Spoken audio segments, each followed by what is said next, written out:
Hi there, my name is Phila Beck and the Rabbi from Another Planet. Please like, share and subscribe and ring that little bell so you're notified when new videos drop. It is Saturday night and so the Jewish Sabbath has just gone out. The Jewish Sabbath is a time where I don't use devices, I don't go online, so it's a very reflective time, contemplative time. I get to catch up on my reading, hang out with family. It's really nice. Actually, it's really a lot of fun. And I say in general, getting offline for a day is so freaking healthy. I really recommend it. Like, choose a day of the week, it'll make your life so much better. If you think that's too long, do it for a night. Do it for 3 hours. It's really, really worth it, and you'll be really happy that you did it. So I've been thinking a lot on over the Sabbath about the rise of Skywalker, and because I think about Star Wars a lot, and I think it's fair to say that the sequel trilogy has been a disaster. This has made it an absolute disaster. I held out some hope that somehow J.J. Abrams would have been able to fix the disaster that was the Last Jedi, even though it seemed to be an impossible task. And no, it didn't fix it at all. It made it worse. So this, I think, is just it's been an utter disaster. Actually, as a side point, while I was sitting around thinking today, my initial thoughts was it really is impossible to write their way out of the Last Jedi. And then I actually thought of an opening which would have put them on a path that might actually have done it. Actually, if I have some more time, I'll think about it more. I'll see where else I go. If you're interested, let me know. I'll flesh out the story and see where we can take it. But here's how I think it could have opened it, that it would have put them on at least the right direction. Let's say the film opens up with Kylo Ren's forces attacking the remnant of Snoke's forces, right? The Snoke loyalists, and the Star Wars always starts on a space field, and it goes down to like a battle or a spaceship or something, and so you have this big battle. Oh, it'd be cool. Let's say they did it at Snoke's hideout was like Darth Vader's castle, because that was really cool. I'd like to see more of that. Or maybe whatever. So, but they defeat them. Kylo Ren walks in and he sees and he finds Snoke's treasures. Snoke, what has been driving Snoke. So again, we get to find out more about Snoke, which was one of the problems from the Last Jedi. And he finds there, I think I said this in another video, in a Star Wars game, there was an android which had a holographic face, I think of the Emperor or of Darth Vader or somebody, I can't remember. But let's say they found like this special Sith android that the entire life experience of Palpatine was downloaded into, right? And so that's what's been advising, and so all of Palpatine's knowledge, and that's what it's been advising Snoke, and it's been his power all the way through.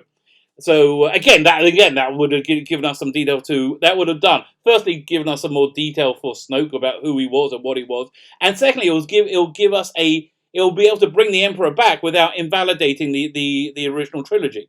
And because it wouldn't be the Emperor, it would be like a quasi-Emperor. But then, within his relics, he opens a vault and he finds, frozen in there, Luke Skywalker. An aged Luke Skywalker, frozen somehow in some device, trapped. And then, that would have just opened the door to so many great storytelling possibilities that would have fixed The Last Jedi. We could have had the Luke that Rey met on Ahch-To wasn't Luke at all, but some kind of false creation that they Palpatine talked about that, about how he created Anakin Skywalker. So it could have been like a Ersatz version of that. So, but anyway, because that way you get a real Luke Skywalker resurrected somehow, and the movie could have been about rescuing Luke Skywalker or something. I don't know. Again, I'm spitballing, but again, I thought it's impossible. It's impossible to write the way out of it, and I think, I think I might have thought of a way. And that's just from the contemplations of Sabbath, which I recommend to one and all.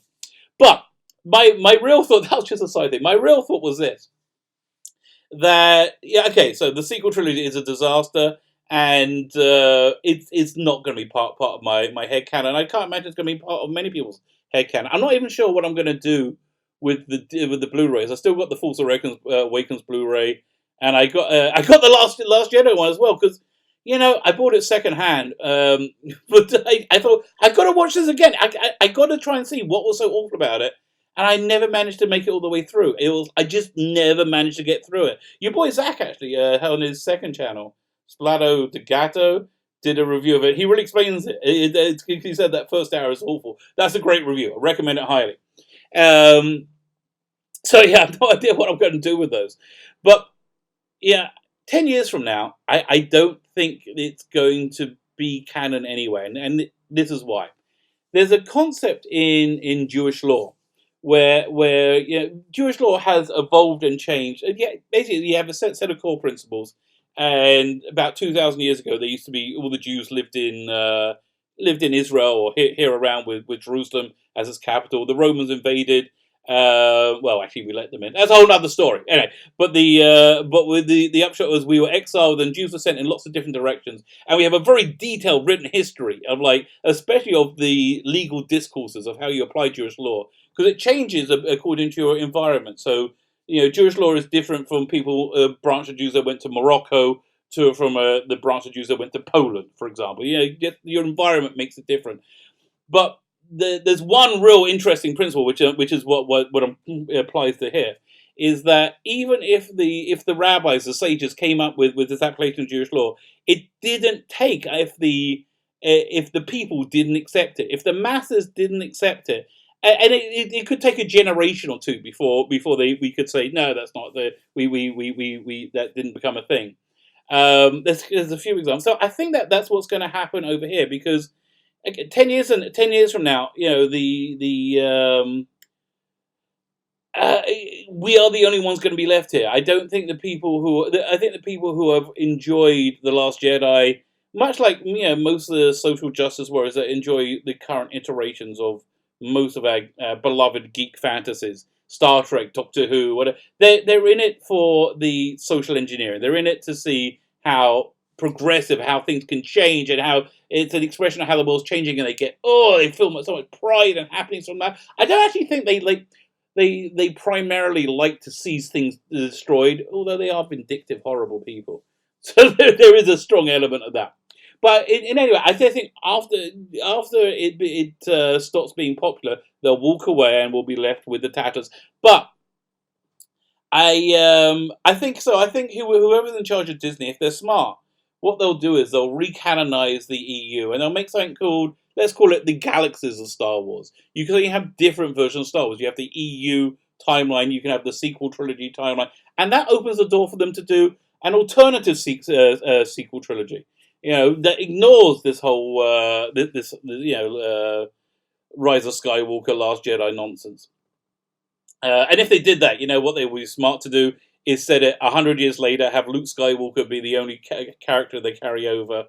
He'll be aged Luke Skywalker because the Force makes him age slow. Whatever, I know you come up with some credible reason, but then use him as the Gandalf, the touchstone, before you launch into new characters, and you retain the essence of what the original Star Wars was, which I don't think they tried to, but the people they did it look at things in a very surface way. J.J. Abrams is a very superficial director, and he's a good superficial director. But you saw from his script just how superficial it was. I have a theory that the way they wrote that script for Rise of Skywalker was they did a focus group. When you have a room with a two-way mirror, or was it one-way mirror, and they just brought a bunch of kids in and dumped a bunch of Star Wars toys on the ground and just wrote down what they did, how they played with them. There were a bunch of 4 or 5 or 6-year-olds in and just wrote down what they were doing, playing with the toys, and then they just added a lot of Mary Sue-ness into Rey. And if that's how they came up with the script, I wouldn't be in the least bit surprised at all.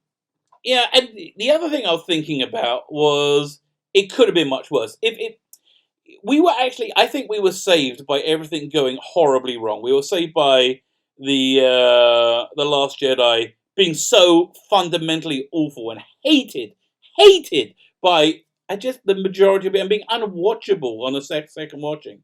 It's incredible. Try watching The Last Jedi. If you can get through 20 minutes, I'll be impressed. I've never made it past that. So they had that going on, and unfortunately, Carrie Fisher passed away.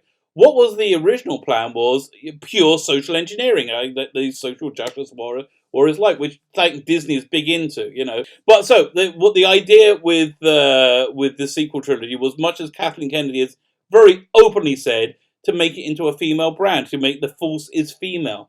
which is weird because Star Wars was bought by Disney because they saw as having a predominantly female brands. They wanted to have more male brands. They bought Star Wars and Marvel so they could have male brands, which is actually a good idea if they kept them to the essence, but they basically turned them into female brands. Now, let me qualify what that means.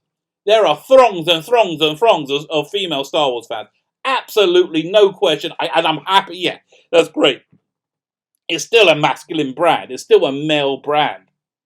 Predominantly appeals to boys. And if you try and make it a female brand, we see what happens. That the boys aren't interested anymore, and the girls, they would rather watch female brands rather than male brands.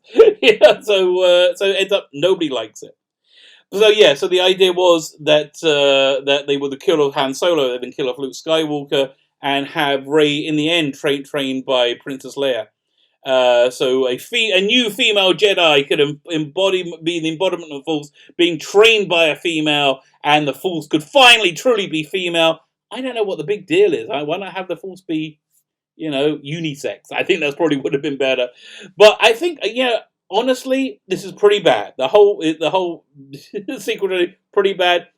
If it went to plan, it could have been much worse. So that's my post-Sabbath thoughts. Let me know what you think. Do you agree with me? Do you disagree with me? Put your comments in the comment section. Please like, share, and subscribe. Please share, because I'm still in Facebook jail, I think, for another, 5 hours or so. So that'd be really great. Thank you so much. Have a great day.